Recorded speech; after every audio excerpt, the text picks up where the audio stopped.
Hi everyone, सभी का welcome है again YT your English shooter पे। 2-3 दिनों के ब्रेक के बाद मिल रहे हैं। कुछ वेडिंग का सेरेमनी था घर में, इस वजह से क्लासेस को मैं कंटिन्यू नहीं कर पाया। चलिए, आप सभी को विजयदशमी की, दशहरा की ढेरों शुभकामनाएं। दिवाली जल्दी आने वाली है, वर्ल्ड कप चल रहा है। दशहरा, दिवाली, वर्ल्ड कप का बहाना लेकर के देखो, सेलिब्रेशन अपनी जगह है, वो करना है ना, ज़रूरी है वो। लेकिन इनका बहाना लेकर के साल भर की पढ़ाई को सत्यानाश नहीं करना है। 2 हफ्ते अगर पढ़ाई से पिंड छूट गया तो ऐसा समझो 1 साल आपका खराब हो गया। तो बैलेंस करके चलेंगे, आप अपनी प्रेपरेशन को अफेक्ट नहीं होने देंगे त्यौहार के नाम पे। चलिए शुरू करेंगे आज के आर्टिकल को। हमारे मून मिशन पे आर्टिकल लिखा गया है, इंडिया चाहता है, एस्पिरेशंस हैं कि 2040 तक चांद पे हम इंसान को भेज सकें। तो इस डायरेक्शन में क्या कदम उठाए जा रहे हैं, will see in the article today. शुरू करते हैं क्लास को, आइए कुछ नया सीखते हैं।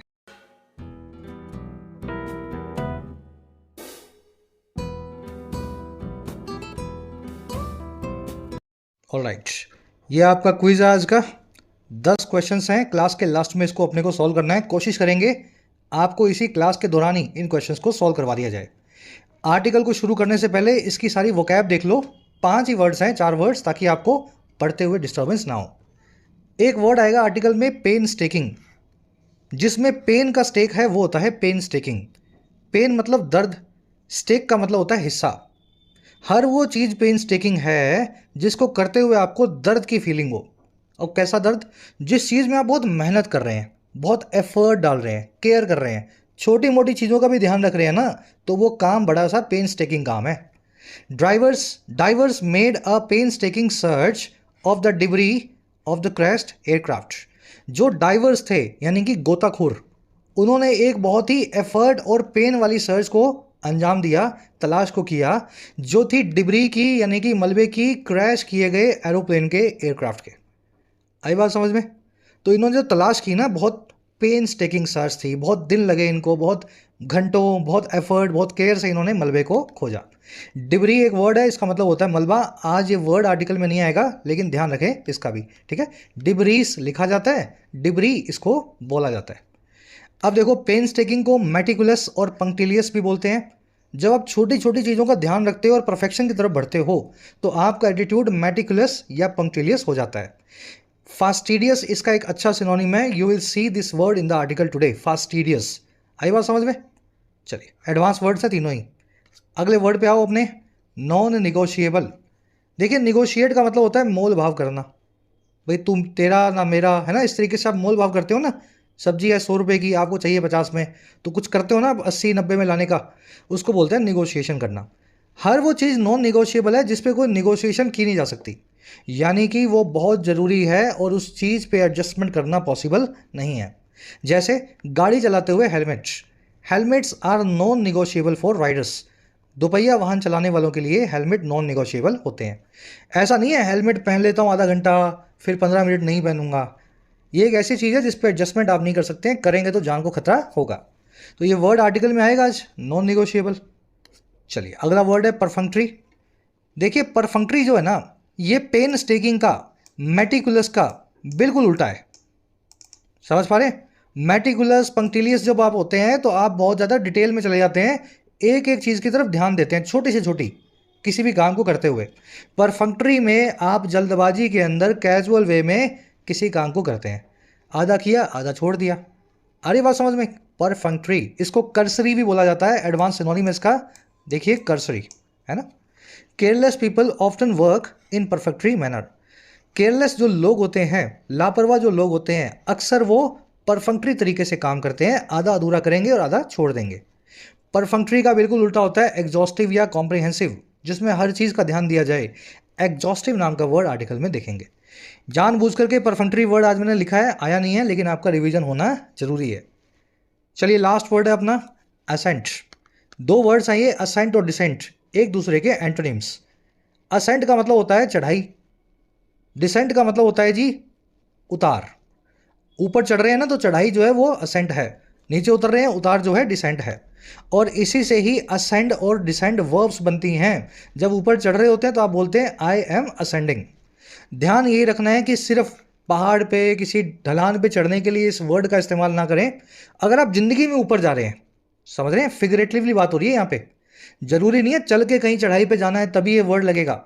अगर आपने कुछ नया सीखा, जॉब में आगे बढ़े, कुछ भी जीवन में आगे बढ़े, तो भी आप असेंड कर रहे हैं, इस वर्ड को इस तरीके से भी यूज करेंगे। Indian PM Narendra Modi's ascent to power was rapid and unexpected. Bharat के पीएम जो मोदी जी हैं, उनका जो चढ़ाव है या जो चढ़ाई है, असेंट है पावर की तरफ, सत्ता की तरफ, वो बहुत रैपिड था और बहुत अनएक्सपेक्टेड था, बहुत तेज था, और जितना आशा थी, होप थी, उससे ज़्यादा था। चलिए, 4 वर्ड्स हो गए डिटेल में। अब आर्टिकल पे आओ, लगातार आप पढ़ पाओगे। The ascent begins.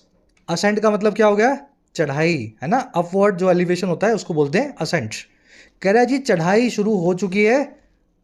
हमने गगनयान जो है लॉन्च करना है 2040 तक। 2023 में फर्स्ट फेज इस यान का, इस प्रोग्राम का शुरू हो चुका है। बात कर रहा है on the progress of India's human space flight mission. बात हो रही है प्रोग्रेस की, भारत के ह्यूमन स्पेस फ्लाइट मिशन की। वो मिशन जिसमें हम स्पेस में ह्यूमन को फ्लाई करवाएंगे, इंसान को चांद तक लेकर के जाएंगे। चलिए टाइटल पैराग्राफ देखें, क्या लिखा गया इस मिशन में, क्या होने वाला है। कह रहा है जी the Indian space research organisation और ISRO has started a crucial phase of its human space flight mission. कह रहे जो इसरो है, इसरो तो आप जानते ही हैं सभी, इंडिया की गवर्नमेंट एजेंसी है जो स्पेस रिसर्च का काम करती है। कह रहा है जो भारत की एजेंसी इसरो है, उसने कर दिया है शुरू, हैज स्टार्टेड, और किसको? एक बहुत ही क्रिटिकल, क्रूशियल या इंपॉर्टेंट फेज को, एक बहुत ही महत्वपूर्ण चरण को। और ये फेज किसका है? ये फेज है हमारे ह्यूमन स्पेस फ्लाइट मिशन का, उस मिशन का जिसमें ह्यूमंस को स्पेस में लेकर के जाएंगे। तो अभी तक तो हम भेज रहे हैं रोवर्स, सैटेलाइट्स, है ना, यहाँ से कुछ भेजा जो मार्स पे गया और मार्स पे डेटा कलेक्ट करके ले आया, कोई मशीन गई यहाँ से। लेकिन हम चाहते हैं कि अब यहाँ से इंडियंस जाएं मार्स पे, मून पे, वहाँ जाकर के कुछ कलेक्ट करके लाएं, है ना। इंडियन जब ह्यूमंस जाएंगे तो आपका जो है मिशन थोड़ा सा चैलेंजिंग हो जाता है। इसरो सब्जेक्ट है, हैज स्टार्टेड इसकी वर्ब है। चलिए अब आगे बढ़ेंगे। एक समरी आपको दें, आर्टिकल किस बारे में लिखा गया आपको पता लगे। सब कुछ कहानी की तरह, स्टोरी की तरह है। आर्टिकल को स्टोरी की तरह ही आपको दिमाग में प्रोसेस करना है। उसी के साथ में बच्चों को मॉक टेस्ट पासेस की ज़रूरत है एग्जाम्स की प्रिपरेशन के लिए। आप फ़ायदा ले सकते हैं टेक्स्ट बुक की दशहरा सेल का। अल्ट्रा लो प्राइसेस पे 314 रुपये में आपको 1 साल का मॉक टेस्ट पास मिल रहा है टेक्स्ट बुक पे। एक ही पास के अंदर आपके एसएससी, बैंकिंग और मल्टीपल एग्जाम्स जो हैं कवर हो जाते हैं।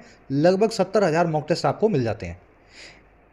इस मॉक टेस्ट पास को आप प्रो वर्जन में बाय कर सकते हैं 359 में। प्रो वर्जन में आपके प्रीवियस ईयर पेपर्स भी इंक्लूडेड होते हैं जिस भी एग्जाम की आप प्रिपरेशन कर रहे हैं। Depending on your interest and needs, जो भी पास आपको चाहिए कमेंट सेक्शन में जाएं, आपको मिलेगा लिंक। लिंक पे आपको दिखाएगा मॉक टेस्ट पास 349 रुपये का नॉर्मल वाला, लेकिन आपको कोड लगा लेना है YT10। जैसे इस कोड को अप्लाई करेंगे आपका प्राइस घट के हो जाएगा 314 रुपये। वैसे ही अगर प्रो पास देना है तो प्रो पास आपको 399 का दिखाएगा, कोड लगाने पे आपका प्राइस घट के हो जाएगा 359। Link is in the comment section.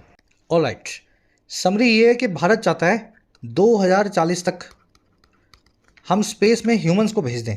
जो काम यूएसए बहुत पहले कर चुका है, आज से 60-70 साल पहले, वही काम हम भी चाहते हैं 10 साल 20 साल में करके दिखाएं।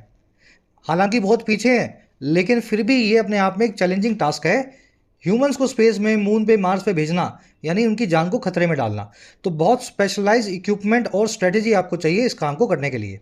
ये मिशन जो है हमने सोचा था 2008 में, आज हो गया है 2023 और अब जाकर के शुरू हुआ है। हमारा आर्टिकल बहुत होपफुल है कि भले ही देरी से शुरू हुआ हो, लेकिन अगले 15 साल में इसको हम अंजाम देंगे, है ना। आज की टोन है ऑप्टिमिस्टिक, इस मिशन से ऑप्टिमिज्म दिखा रहा है। साथ ही है रिपोर्टिंग, जो भी हो रहा है उसको रिपोर्ट कर रहा है एक न्यूट्रल टोन में। जो हो रहा है वो आपको बता रहा है रिपोर्टिंग टोन में, और साथ में अपनी आशावाद को, ऑप्टिमिज्म को दिखा रहा है ऑप्टिमिस्टिक टोन में। चलिए शुरू करते हैं। कह रहा है जी at 10 AM on October 21st the Indian space research organisation और ISRO commenced the first uncrewed developmental flight of its Gangayaan human space flight mission from Sriharikota, designated TV D1। कह रहा है जी सुबह 10 बजे 10 AM पे अक्टूबर 21 को, आज से 3 दिन पहले, जो इसरो है उसने शुरू कर दिया, कमेंस कर दिया। कमेंस करना यानी बिगिन करना, स्टार्ट करना। फर्स्ट अनक्रूड डेवलपमेंटल फ्लाइट को, डेवलपमेंटल फ्लाइट वो होगी जिसमें फ्लाइट को डेवलप करेंगे आप। पहले 10 किलोमीटर उड़ेंगे, फिर 100 उड़ेंगे, फिर 1000 उड़ेंगे, ऐसे ऐसे करते आप डेवलप करते करते लास्ट में आप जो अपनी फ्लाइट को चांद तक लेकर के जाएंगे। और अनक्रूड वो है जिसमें कोई क्रू मेंबर नहीं है, सिर्फ एक यहाँ से खाली फ्लाइट भेजी। लास्ट में जब सब कुछ सही रहेगा तब इंसान को भेजना हम शुरू करेंगे। तो अभी शुरू में हमने पहली डेवलपमेंट अनक्रूड, बिना किसी क्रू मेंबर की, बिना किसी इंसान की फ्लाइट को शुरू किया।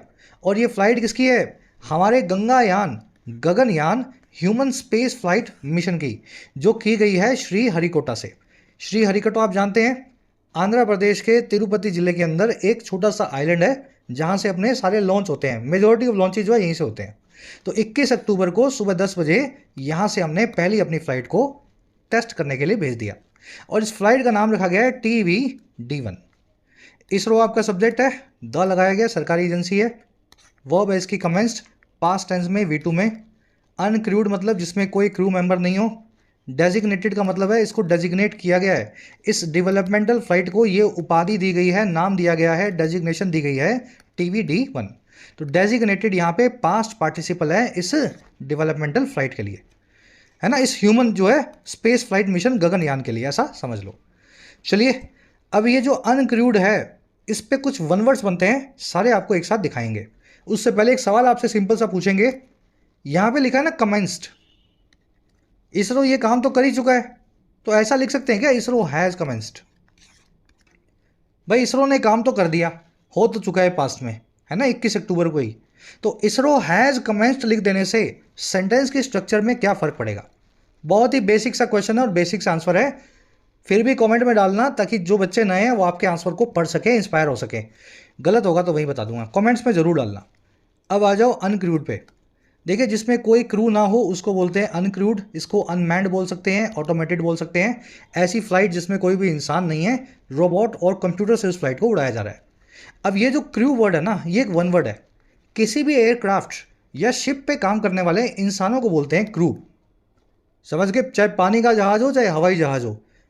आप उसमें देखते हैं ना जो वेटर्स होते हैं, कुछ नाविक होते हैं, सेलर्स होते हैं, या हवाई जहाज में एयर होस्टेस होती हैं, अटेंडेंट्स होते हैं, ये सभी क्रू होते हैं। इसमें ऑफिसर्स नहीं आते हैं।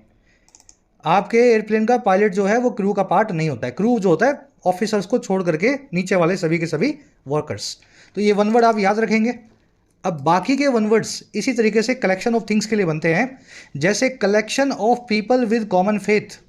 किसी एरिया में 10 क्रिश्चियंस इकट्ठे हो गए, 50 हिंदूज या 20 मुस्लिम्स, और अपनी प्रेयर्स कर रहे हैं, कुछ सेरेमनी कर रहे हैं, उस कलेक्शन के लिए जिसमें सबका फेथ बराबर है और सबके सब जो हैं, समझ गए ना, एक साथ आए हैं रिलीजियस सेरेमनी के लिए। उस कलेक्शन के लिए वन वर्ड हमारे पास बहुत ही प्यारा सा, कॉन्ग्रीगेशन। याद करना, याद कर लो, पर याद तभी रहेगा जब आप इसको लिखेंगे, ठीक है? कोशिश करना इनको लिख सको आप। तो कॉन्ग्रीगेशन है रिलीजियस, कॉमन रिलीजियस फेथ वाले लोगों के जमावड़े के लिए। ग्रुप ऑफ बर्ड्स को, पक्षियों के झुंड को बोलते हैं फ्लॉक, ठीक है ना? ग्रुप ऑफ शिप्स या एयरक्राफ्ट, जहाज़ों के बेड़े को, चाहे हवाई जहाज हो चाहे पानी का जहाज हो, उसको बोलते हैं अंग्रेजी में वन वर्ड में fleet. A group of small ships and boats, छोटी छोटी नावों के ग्रुप को क्या बोलते हैं? इसको बोलते हैं अंग्रेजी में, जी आता है कि नहीं आता? फ्लोटिला। फिर एक है ग्रुप ऑफ म्यूजिशियंस, सारे जो म्यूजिशियंस हैं उनके ग्रुप को क्या बोलते हैं, है ना, 10 15 20 इकट्ठे हो गए, गाना वाना गाएंगे। देखो इसके लिए अपने पास कॉमन सा वर्ड है बैंड, म्यूजिक बैंड। लेकिन एक अच्छा वर्ड भी है ensemble, ठीक है? Assembly of musicians, ensemble। याद रख सके तो बहुत अच्छा है। कभी ना कभी आप इसको जरूर किसी एग्जाम में देखोगे। इसी तरह के वन वर्ड्स आपसे पूछता है वो टेढ़े मेढ़े। Collection of skills in an occupation, अगर आप एक रसोइया हैं, शेफ हैं, तो आपको सब्जी काटनी आनी चाहिए, मसाला बनाना आना चाहिए, कितना पकाना है ना, सब चीज़ें आपके पास होनी चाहिए, स्किल्स। तो किसी भी प्रोफेशन में जो कलाओं का ग्रुप है, जो स्किल्स का कलेक्शन है, उसके लिए एक बहुत अच्छा वन वर्ड होता है रेपर्टोयर, ठीक है? रेपर्टोयर एडवांस वर्ड है, याद रखना पड़ेगा आपको। चलिए लास्ट है, किसी भी आर्टिस्ट के कलेक्शन को, वर्क्स के कलेक्शन को, बॉडी ऑफ वर्क को क्या बोलते हैं? जैसे प्रेमचंद ने 15 किताबें लिखी, तो 15 किताबों के ग्रुप को क्या बोलेंगे? लियोनार्डो डा विंची ने 20 जो है पेंटिंग्स बनाई, तो 20 पेंटिंग्स के ग्रुप को क्या बोलेंगे? तो उसके लिए वन वर्ड हमारे पास अंग्रेजी में कॉर्पस, ठीक है? तो 6-7 करवा रहा हूँ मैं, होपफुली इन्फॉर्मेशन ओवरलोड नहीं हो रहा। जितने हो सके उनको याद रखना। बहुत कॉमन वाले आपके सामने मैंने लिखे हैं, इसके अलावा भी बहुत हैं जो एग्जाम्स में कम आते हैं, तो मैंने आपके लिए नहीं लिखे हैं। जो मसाला मसाला है ना, क्रिस्प मसाला, वो आपसे मैं शेयर कर रहा हूँ, याद रख सको तो अच्छी बात है। बढ़े आगे। चल आगे कह रहा है जी, the launch vehicle a single stage rocket carried a crew module fit with a crew escape system CES to an altitude of 12 kilometres. कह रहा है जो लॉन्च व्हीकल था, जो एक सिंगल स्टेज रॉकेट था। जो भी रॉकेट्स ऊपर छोड़े जाते हैं ना, वो मल्टी स्टेज होते हैं। शुरू के 100 किलोमीटर ये रॉकेट जाएगा, फिर इसका फ्यूल खत्म हो जाएगा, फिर ये गिर जाएगा नीचे, है ना। आगे जो है स्पेस व्हीकल हल्का हो जाएगा, फ्यूल खत्म हो गया, बाहर का खोल इसका गिर गया, फिर सेकंड स्टेज का रॉकेट चलेगा, 2000 किलोमीटर वो ले जाएगा, फिर वो फ्यूल खत्म हो जाएगा, वो गिर जाएगा, है ना। तो आगे से आगे वजन कम होता जाए और स्टेज बाय स्टेज जो है रॉकेट जो आगे लेकर के जाए। कह रहा है हमारा जो व्हीकल था वो एक सिंगल स्टेज रॉकेट था, वो कैरी कर गया एक क्रू मॉड्यूल को। मॉड्यूल का मतलब होता है यूनिट, क्रू का मतलब होता है जिसमें इंसान बैठ सकें। तो इंसानों के बैठने के एक छोटे से मॉड्यूल को जो फिट किया हुआ था, फिट था एक क्रू एस्केप सिस्टम के द्वारा। एक ऐसा सिस्टम जिसमें से क्रू एस्केप कर सके, दुर्घटना होने पे इंसान बाहर निकल सके। और ये कहाँ तक ले गया इसको? ये ले गया जी ऑल्टीट्यूड तक, ऊंचाई तक 12 किलोमीटर की। तो ये छोटी सी फ्लाइट थी, 12 किलोमीटर एक क्रू मॉड्यूल को इंसान के बैठने के पूरे जो है सिस्टम को ऊपर तक लेके गए। लॉन्च व्हीकल सब्जेक्ट है, कैरिड इसकी वर्ब है, पास्ट टेंस बनाया गया है, V2 का इस्तेमाल हुआ है। ऑल्टीट्यूड का मतलब होता है हाइट या ऊंचाई। Correct there the CES detached itself with the crew module from the rocket and climbed up to 17 kilometre. 12 kilometre बाद क्या हुआ? ये रॉकेट जो है ना, इससे जो आपका CES है, क्रू एस्केप सिस्टम, और क्रू मॉड्यूल, ये दोनों अलग हो गए। समझ गए? रॉकेट को इन्होंने नीचे फेंक दिया और ये दोनों रॉकेट से अलग हो गए। और उसके बाद जी ये 5 किलोमीटर अपने आप ऊपर गए और 17 किलोमीटर की ऊंचाई इन्होंने पार की। समझ पा रहे हो ना कहानी? पहले रॉकेट गया 12 तक इनको लेके, 12 के बाद में रॉकेट से अलग हो गए और देखा कि कितना ऊपर हम जा सकते हैं। तो 5 किलोमीटर तक ये और ऊपर जो है इन्होंने सफ़र किया। CES सब्जेक्ट है, इसकी 2 वर्ब्स हैं, डिटैच्ड और दूसरी वर्ब है क्लाइम्ड। डिटैच करना यानी अलग होना, सेपरेट होना। ये सब सेपरेट हुआ फ्रॉम द रॉकेट। फिर क्या हुआ जी? In response to a command the CES separated from the crew module, leaving the module to reorient itself before dropping over the Bay of Bengal. कह रहे फिर एक कमांड आई उसके रिस्पॉन्स में, नीचे से हमने एक कंप्यूटर कमांड भेजी उसके रिस्पॉन्स में, जो फिर ये CES था, रॉकेट या क्रू एस्केप सिस्टम था, ये फिर अलग हो गया क्रू मॉड्यूल से। ये भी अलग हो गया आगे जा करके। और कैसे अलग हुआ? छोड़ते हुए इस मॉड्यूल को, क्रू यूनिट को, कि ये रीओरिएंट कर सके, अपने आप को रीएडजस्ट कर सके, इससे पहले कि वो बे ऑफ बंगाल में गिर जाए, बंगाल की खाड़ी में आके नीचे गिरे। तो इन्होंने चेक करके देखा कि ये सब चीज़ें अलग हो रही है नहीं हो रही। पहले रॉकेट जाएगा, फिर CES रॉकेट से अलग हो जाएगा, फिर CES जो है क्रू मॉड्यूल से भी अलग हो जाएगा, है ना। CES इसकी वर्ब है सेपरेटेड। जब भी डिटैच या सेपरेट होंगे, किसी भी चीज़ से अलग होंगे, तो आप फ्रॉम लगा के बताएं, फ्रॉम लगा के बताएं आप उससे अलग हो रहे हैं। From the rocket, from the crew module. Reorient करना, अपने आप को एडजस्ट करना। फिर क्या हुआ? आगे ये हुआ जी, its descent was slowed first by drogue parachutes and then by the main parachutes. कह रहे जी फिर इसकी जो डिसेंट थी, पहले असेंट हुई यानी चढ़ाई, फिर डिसेंट होगी यानी उतार। कह रहे जब बाद में क्रू मॉड्यूल अकेला रह गया, फिर इसकी जो उतार था, जो गिरावट थी, उसको धीमा किया गया, स्लो किया गया, पहले एक ड्रॉग पैराशूट्स के द्वारा और फिर मेन पैराशूट्स के द्वारा। ड्रॉग पैराशूट्स क्या होते हैं? मेन पैराशूट अचानक से हवा के दबाव से टूट या फट या कट ना जाए, इसलिए पहले छोटे छोटे पैराशूट निकाले जाते हैं, ड्रॉग पैराशूट्स। उनसे थोड़ा सा किसी भी चीज़ का ना वेलोसिटी को, स्पीड को कम कर देते हैं। फिर मेन पैराशूट निकालते हैं, क्योंकि इसी के ऊपर सब कुछ डिपेंडेंट है। भाई आप ऊपर से गिर रहे हो नीचे, मेन पैराशूट खोल दिया आपने, उसका धागा टूट गया, तो फिर क्या करोगे आप? इसलिए पहले सेकेंडरी पैराशूट निकालोगे, थोड़ी स्पीड कम होगी, फिर मेन को खोलोगे ताकि आप जो है सेफली मेन को यूज़ कर सको। तो इसी तरीके से ड्रॉग या सेकेंडरी पैराशूट को यूज़ करते हुए इसको नीचे लाया गया। फिर क्या हुआ?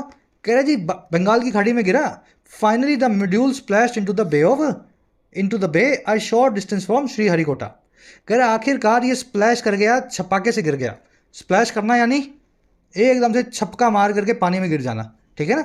बे ऑफ बंगाल में श्रीहरिकोटा से थोड़ी ही दूर, श्रीहरिकोटा आंध्र प्रदेश में है, बे ऑफ बंगाल के अंदर एक छोटा सा आइलैंड है, सतीश धवन, जहाँ पे स्पेस सेंटर आपको मिलेगा, तो वहीं के नज़दीक जाकर के गिरा।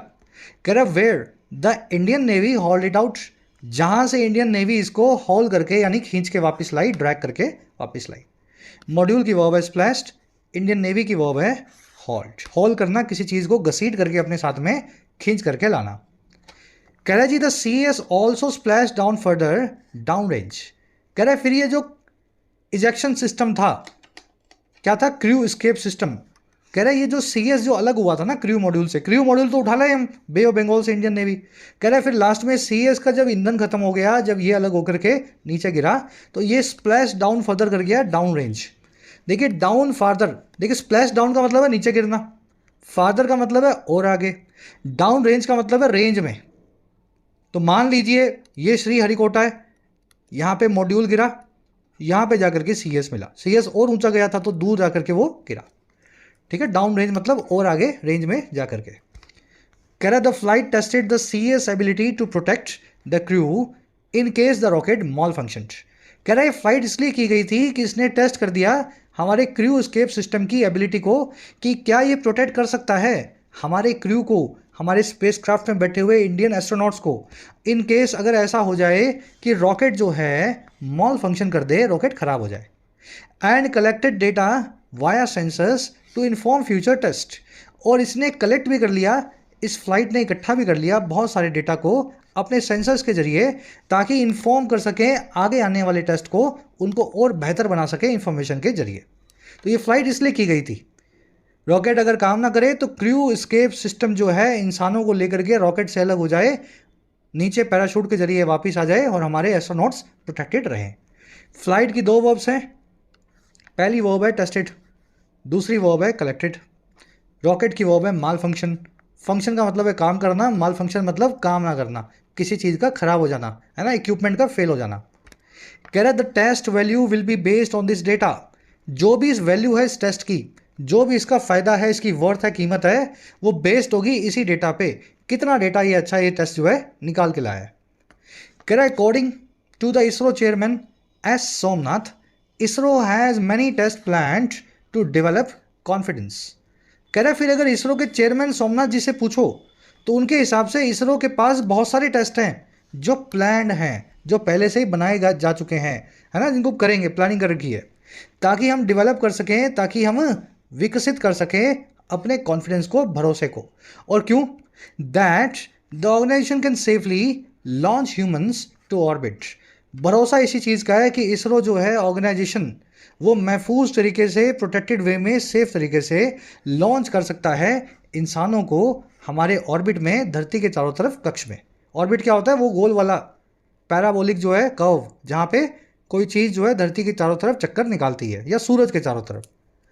समझ गए? चलो, रिपीट करने की ज़रूरत इसलिए नहीं लग रही मुझे, बहुत ईजी से सेंटेंसेज हैं। इसरो की वर्ब है हैज़, ऑर्गेनाइजेशन की वर्ब है कैन लॉन्च, है ना। इसरो के आगे द लगना चाहिए, लेकिन बार बार इसरो यूज़ कर रहा है तो अब इसने द को ओमिट करना शुरू कर दिया। अक्सर जो है न्यूज़पेपर, मैगजीन्स किसी शॉर्ट फॉर्म के आगे बार बार द नहीं लगाते हैं, ताकि अपना स्पेस को वो सेव कर सकें और ज़्यादा से ज़्यादा आर्टिकल में डाल सकें। मान लो 4 बार इसरो और आएगा आगे, तो द को निकाल के 4-5 सेंटेंस की, एक सेंटेंस की जगह आप बना लोगे ना। चलो, कह रहे जी even the parachutes used for TV D1 underwent 16 test. कह रहा है जी ये टीवी D1 जो पहला टेस्ट था, इसके आगे और भी बहुत होने हैं। कह रहे पहले टेस्ट के जो पैराशूट भी थे ना, इनको भी अंडरगो किया गया, इनको भी गुजारा गया 16 टेस्ट से। दे अंडरवेंट 16 टेस्ट। कह रहा है सच फास्टिडियसनेस इज नॉन निगोशिएबल। ऐसी जो परफेक्शन है या फिर केयर टू डिटेल है, फास्टिडियस मतलब मेटिकुलस, पंक्टिलियस, पेन्स टेकिंगली काम करने वाला आदमी, जो अंदर तक घुस जाए, हर चीज़ में प्रिसीजन चाहता हो, है ना। कह रहा है जी ऐसी फास्टिडियसनेस जो है, ऐसा परफेक्शन जो है ना, ये नॉन निगोशिएबल है। इसरो जैसे काम के अंदर जैसा करता है, वहाँ पे इसमें कोई एडजस्टमेंट नहीं हो सकती। फास्टिडियसनेस की वर्ब है इज। कह रहा है जी TV D1 was suppose to have been conducted at 8 AM when unfavourable weather post it to 8:45 AM। कह रहा है ये जो 10 बजे काम हुआ है ना सारा, ये सपोज्ड था। सपोज्ड का मतलब है सोचा गया था, एक्सपेक्ट किया गया था। तो इट वॉज सपोज्ड कि ये कंडक्ट हो जाना था, टू हैव बीन कंडक्टेड सुबह 8 बजे। ऐसा सोचा गया था कि 8 बजे ही कंडक्टेड हो चुका होगा। टू हैव बीन कंडक्टेड यहाँ पे पैसिव इन्फिनेटिव को, परफेक्ट इन्फिनेटिव को पैसिव की तरीके से लगाया गया है। कह रहे लेकिन खराब वेदर जो था उसने धकेल दिया, पुश कर दिया इसको 8:45 तक। तो टीवी D1 की वर्ब है वॉज, सपोज्ड वेदर की वर्ब है पुश। पुश का मतलब है धक्का देना। मौसम की वजह से 8:45 तक जो है इसका पूरा प्रोग्राम धकेला गया। कह रहे then however the automatic launch sequence held back the launch with a few seconds on the clock. कह रहे जी तब आगे जाकर के 8:45 पे जो ऑटोमेटिक लॉन्च सीक्वेंस था उसने हेल्ड बैक किया लॉन्च को, उसने रोक लिया या डिले किया। होल्ड मतलब पकड़ना, बैक मतलब पीछे, किसी चीज़ को रोक लेना, पकड़ लेना, आगे ना जाने देना। तो उसने लॉन्च को डिले किया या आगे जाने से रोक लिया कुछ ही सेकंड जब क्लॉक पे बचे थे, कुछ ही जब सेकंड जो है घड़ी में बचे थे। तो 8:45 पे होना था 8 की जगह, लेकिन 8:45 पे भी नहीं हो पाया। कुछ सेकंड पहले इन्होंने इस काम को रोक दिया है ना। अब क्यों रोका वो फिर बताएगा। कह रहे जी mister Somnath subsequently announced that TV D1 would be postponed. कह रहा फिर मिस्टर सोमनाथ ने बोला 8:45 पे कि अब ना कर पाएंगे इसको, ये टीवी D1 जो है आज पोस्टपोन हो गया, आज इसको हम नहीं कर सकते।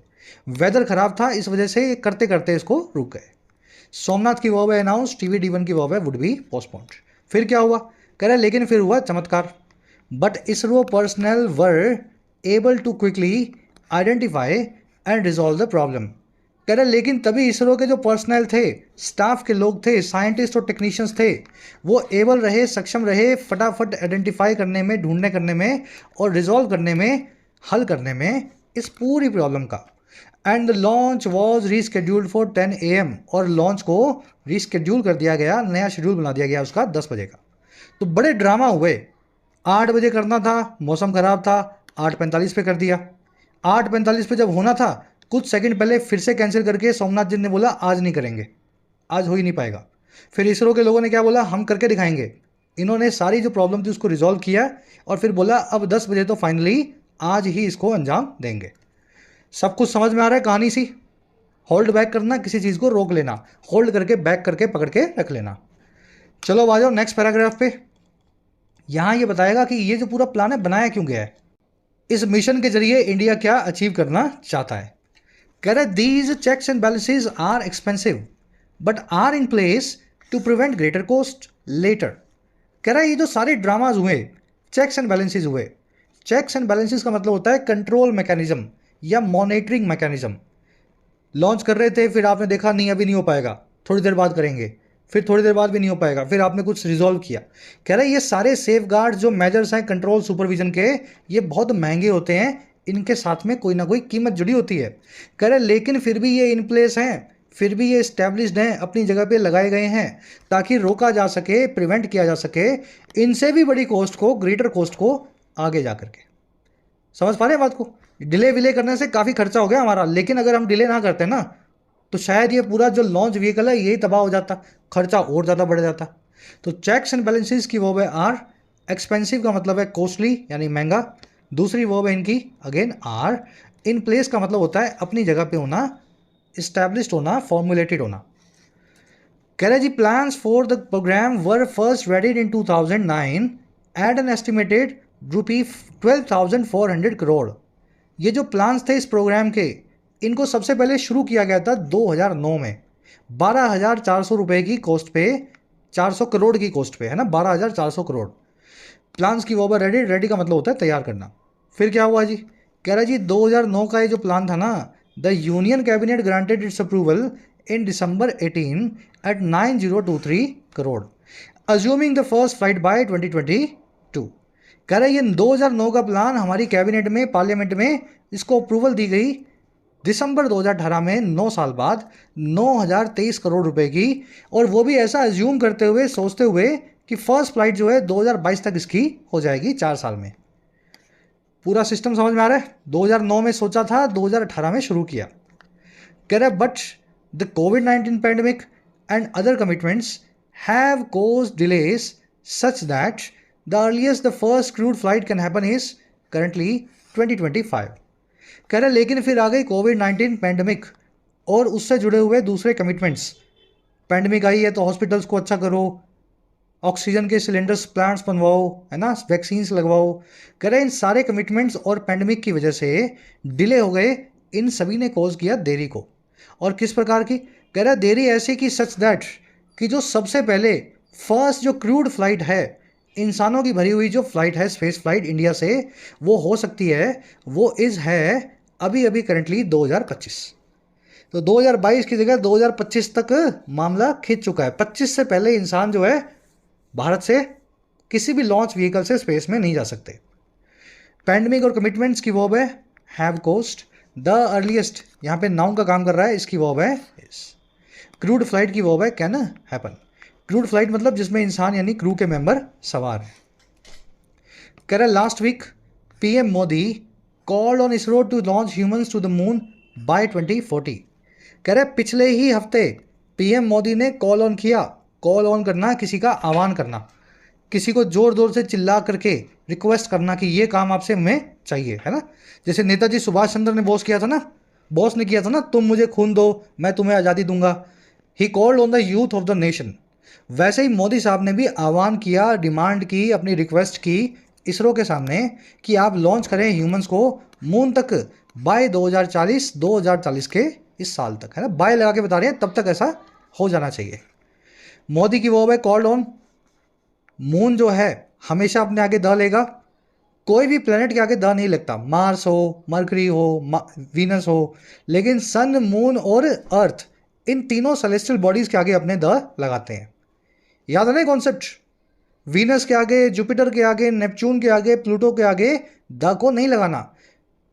सबके आगे द नहीं लगेगा सिवाय तीन के, सूरज, चंद्रमा और धरती, सन, मून और अर्थ। इसका लॉजिक आपको बता चुके हैं, आज फिर से शायद रिपीट करने की जरूरत नहीं है। तो द मून इसने यहां पे इस्तेमाल किया, जो बिल्कुल सही है। कह रहे जी even with the requisite financial support this would be a very tight deadline. कह रहे जी यहां तक कि साथ ही विद requisite फाइनेंशियल सपोर्ट के, उस फाइनेंशियल सपोर्ट के, आर्थिक मदद के जो requisite है, जिसकी हमें ज़रूरत है, जो रिक्वायर्ड है, कह रहा है उसके साथ भी ये जो है ना, ये होगा एक बहुत ही टाइट डेडलाइन।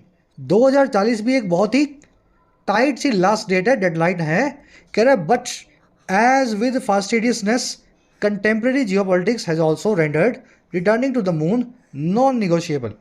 कह रहे लेकिन जैसे फास्टिडियसनेस के साथ हुआ है, जैसे हमारी परफेक्शन के साथ में हुआ है, वैसे ही हमारी जियोपॉलिटिक्स जो है, इंटरनेशनल पॉलिटिक्स जो है, चाइना पहले क्या करेगा, इंडिया पहले क्या करेगा, कह रहे जो कंटेम्प्रेरी है आज की, उसने रेंडर कर दिया है, तब्दील कर दिया है, बदल दिया है मून पे रिटर्न करने को नॉन निगोशिएबल, ऐसी चीज जिससे एडजस्ट नहीं किया जा सकता। 2040 तक जाना बहुत मुश्किल है, हम मानते हैं, लेकिन हम ऐसी पोजीशन में हैं कि हम बहुत परफेक्ट हो चुके हैं और हमारी जियोपॉलिटिक्स यही कहती है कि 2040 से पहले पहले हम मून तक जाएं, अगर इंडिया को अपनी साख को बनाए रखना है इंटरनेशनल फोरम पे। ठीक है। रेक्विजिट मतलब रिक्वायर्ड, दिस की वर्ब है वुड बी, जियोपॉलिटिक्स की वर्ब है हैज, कंटेम्प्रेरी मतलब हाल फिलहाल का, एट प्रेजेंट वाला, है ना। कंटेम्प्रेरी जियोपॉलिटिक्स मतलब आजकल की वैश्विक राजनीति। रेंडर करना, किसी चीज़ को कुछ बना देना। जब भी आप किसी चीज़ को कुछ बनाते हैं तो आप उसको रेंडर करते हैं ना, कोज टू बिकम समथिंग। चलिए, एक ग्रामर कॉन्सेप्ट है, अपने काम करते हैं। ये लास्ट सेंटेंस है ना दो, इनको पूरा करके उस कॉन्सेप्ट को फटाफट देखेंगे। कॉन्सेप्ट मिलेगा यहाँ पे सच दैट वाला। कह रहा है जी fortunately with Gaganyaan ISRO has indicated how a balance can be struck. कह रहा है भाग्यवश, फॉर्चुनेटली बात यह है कि गगनयान के साथ ही इसरो ने इंडिकेट कर दिया है कि कैसे आप संतुलन या बैलेंस बना करके चल सकते हैं। How a balance can be struck, strike की थर्ड फॉर्म है स्ट्रक। स्ट्राइक बैलेंस का मतलब होता है संतुलन को बनाना। अब वो बैलेंस कैसे बनेगा, ये सारे काम करके। Plan ahead, boost local manufacturing, test exhaustively, launch when ready. पहले से ही प्लान करो, लोकल मैन्युफैक्चरिंग को बूस्ट करो, बढ़ावा दो इस फील्ड में, टेस्ट करो बहुत सारे, एग्जॉस्टिवली, डिटेल्ड में, कॉम्प्रिहेंसिवली टेस्टिंग करो, और फिर लॉन्च कर दो जब आप तैयार हैं। तो ये 4 स्टेप जो हैं, इन 4 स्टेप को इसरो समझ चुका है और उसने अपना बैलेंस बना लिया है कि 40 तक कैसे इस काम को करेगा। इसरो की वर्ब है हैज इंडिकेटेड, बैलेंस की वर्ब है कैन बी स्ट्रक। ये प्लान, बूस्ट, टेस्ट, लॉन्च, चारों वर्ब की बेस फॉर्म है, इंपेरेटिव सेंटेंस है। आपको सजेशन या कमांड दी जा रही है किसी काम को करने की। जैसे मैं आपको बोलूँ ना वर्क हार्ड, तो वर्क से शुरू कर रहा हूँ सेंटेंस को और आप ही को बोल रहा हूँ हार्ड वर्क करो, है ना। तो मैं ऐसा नहीं बोलूँगा यू वर्क हार्ड, तो वर्क हार्ड बोल करके भी काम चल जाता है इंपेरेटिव सेंटेंस जिसमें सजेशन या कमांड दी गई हो। तो वहाँ भी यही बोल रहा है, plan ahead, boost local manufacturing, test exhaustively. कह रहा है the deadline may be missed but the mission can be undertaken with confidence. कह रहा है हो सकता है 2040 की डेडलाइन हम मिस कर दें, 17 साल में भी इस काम को अंजाम ना दे सकें, लेकिन फिर भी मिशन को विद कॉन्फिडेंस, भरोसे के साथ में अंडरटेक किया जा सकता है, स्टार्ट किया जा सकता है, while also improving local capabilities, local capabilities को, लोकल प्राइवेट कंपनियों की क्षमता को इंप्रूव करते हुए या इसरो की क्षमताओं को स्ट्रेंथन करते हुए। डेडलाइन की वर्ब है मे be missed in passive, mission की वर्ब है can be undertaken again in passive. Undertake करना, किसी चीज़ को अपने अंडर में लेना, किसी काम का जिम्मा उठाना, उसको शुरू करना। चलिए रैपअप करेंगे क्लास को। कॉन्सेप्ट जो था वो भी फटाफट से देख लो, बड़ा इंटरेस्टिंग है। सच के साथ में एज भी आता है, सच के साथ में दैट भी आता है, लेकिन याद रखेंगे एज तब लगाना है जब सच के साथ में कोई नाउन, जीरंड या इन्फिनेटिव दिया गया हो, और अगर सच के साथ में कोई क्लोज आ रहा हो तब दैट का इस्तेमाल करना है। टेक्निकली समझ लिया आपने, अब प्रैक्टिकली देखो क्वेश्चंस के जरिए। There is no such thing that a free lunch, या there is no such thing like a free lunch. That भी लगा सकते हैं और लाइक भी लगा सकते हैं। ऐसी कोई भी चीज़ नहीं होती जिसको हम फ्री लंच बोल सके, ये एक प्रोवर्ब होती है। फ्री लंच का मतलब है मुफ्त की चीज़। तो दुनिया में कुछ भी मुफ्त का नहीं है, अगर आपको मुफ्त का लग रहा है तो आप बेवकूफ़ हैं। तो there is no such thing, तो सच आ गया, थिंग आ गया, और दैट या एज या लाइक जो भी लगाना था उसके बाद में क्या है जी, उसके बाद में नाउन है। अगर कोई क्लोज नहीं है, सब्जेक्ट वर्ब का पेयर नहीं है, तो फिर आप ना दैट का इस्तेमाल करें ना लाइक का, आप करें एज का। बस यही समझना आपको, ठीक है। इसके बाद में क्या आ रहा है उसके हिसाब से आप इसको चूज करेंगे। ऐसी कोई चीज़ नहीं है as a free lunch. She claim to have no such talent that playing musical instruments, उसके पास ऐसा कोई टैलेंट नहीं था, ठीक है, या उसने क्लेम किया कि उसके पास ऐसा कोई टैलेंट नहीं था म्यूजिक इंस्ट्रूमेंट्स को प्ले करने जैसा। नो सच टैलेंट दैट या लाइक प्लेइंग इंस्ट्रूमेंट्स। अगेन देखो वर्ब की आईएनजी फॉर्म आ रही है, सब्जेक्ट वर्ब का पेयर नहीं आ रहा, तो दैट या लाइक का इस्तेमाल नहीं होगा, यहाँ इस्तेमाल होगा एज। बात समझ रहे हो ना। नाउन आ जाए, जीरेंड आ जाए, इन्फिनिटिव आ जाए, तीनों ही केस में आपको एज लगाना है। जब तक क्लोज ना आए तब तक दैट से दूर रहें। The storm was such a destructive force as we hadn't seen in years. Storm एक इतनी डिस्ट्रक्टिव फोर्स था, इतनी तबाही भरी ताकत था जैसी हमने कई सालों में नहीं देखी थी। बात तो वही जैसी वाली बात है, लेकिन यहाँ पे पूरा क्लोज आ गया। वी सब्जेक्ट है, हैडेंट इसकी वर्ब है, क्लोज आ रहा है ना भाई साहब, तो दैट लगाओ। बस यही समझाना चाह रहे हैं आपको, ठीक है ना। सब्जेक्ट वर्ब दिख जाए सच के बाद में तो कान खड़े हो जाएं आपके और दैट का इस्तेमाल हो जाए फटाफट से। अगर सब्जेक्ट वर्ब ना दिख रहे हो तो फिर बिंदास एज लगा के सेंटेंस को पूरा करें। सच एज तो आपने एक फ्रेज सुना भी होगा ना, such as, such as. Last sentence खुद से करोगे। The storm was such and the book was such an engrossing read as to keep me up all night. यहाँ पे क्या एज की जगह पे दैट या लाइक का इस्तेमाल किया जा सकता है? जो भी तीनों में से सही आंसर हो please put in the comment section, ताकि आपकी अंडरस्टैंडिंग टेस्ट हो सके।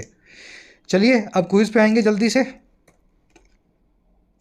फर्स्ट क्वेश्चन में पूछा है आपसे, पैसेज कैसे सजेस्ट करता है कि इसरो जो है रिस्पॉन्ड कर रहा है प्राइम मिनिस्टर मोदी की कॉल को मून मिशन की 2040 तक, और किस प्रकार के चैलेंजेस जो हैं इस गोल से जुड़े हैं। 2040 तक मोदी जी ने बोला है कि इंसानों को भेजना है, तो इसमें क्या चैलेंज है और हमारा इसरो जो है उस चैलेंज के सामने कैसे रिस्पॉन्ड कर रहा है। इसरो बड़ा कॉन्फिडेंट है, ये कर ही डालेगा। इसरो ने मून मिशन को प्रायोरिटी दे दी है, बाकी सब काम जो है छोड़ करके, और कोई भी इसको डर नहीं है इस डेडलाइन का। इसरो को लगता है डेडलाइन हो ही नहीं सकती, अनअटेनेबल है जियोपॉलिटिकल प्रेशर की वजह से। इसरो ने आउटलाइन किया एक बैलेंस्ड अप्रोच को, जिसमें ये सारे काम ये करके दिखाएगा, लेकिन फिर भी ये डेडलाइन बड़ी चैलेंजिंग है 2040 वाली। या फिर इस पैसेज में इसरो के रिस्पॉन्स के बारे में लिखा ही नहीं गया। ऐसा करो, इसको आसान बना देता हूँ, लास्ट वाले को मैं निकाल ही देता हूँ। मेरे ख्याल से आंसर आपको मिल गया होगा, ठीक है। डेडलाइन कितनी मुश्किल है और इसरो की क्या जो है अप्रोच है, बस यही आपसे पूछा है। कोशिश करो आंसर करने की, मेरे ख्याल से हिंट आपको मिल चुकी है। फर्स्ट कमेंट में आंसर मैंने डाल दिया है, फर्स्ट कमेंट से अपने आंसर को मैच कर लेना। सेकंड पे आओ, पैसेज क्या सजेस्ट करता है चेक्स एंड बैलेंसेस को लेकर के या मॉनिटरिंग मैकेनिज्म को लेकर के गगनयान मिशन के अंदर।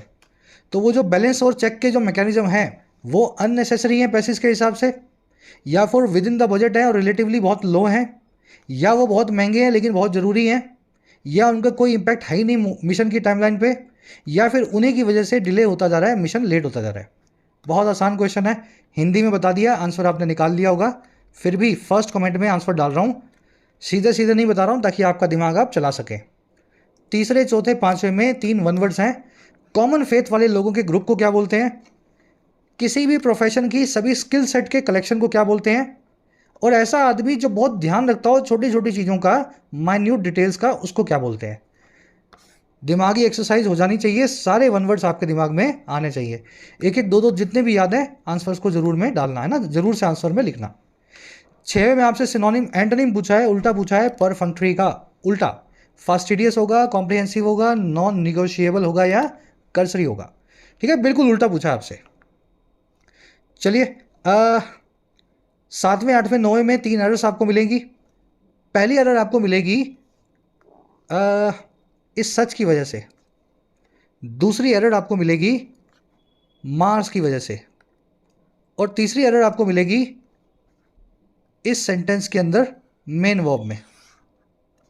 कोशिश करो निकालने की आंसर। ठीक है, कमेंट सेक्शन में आंसर रख दिए।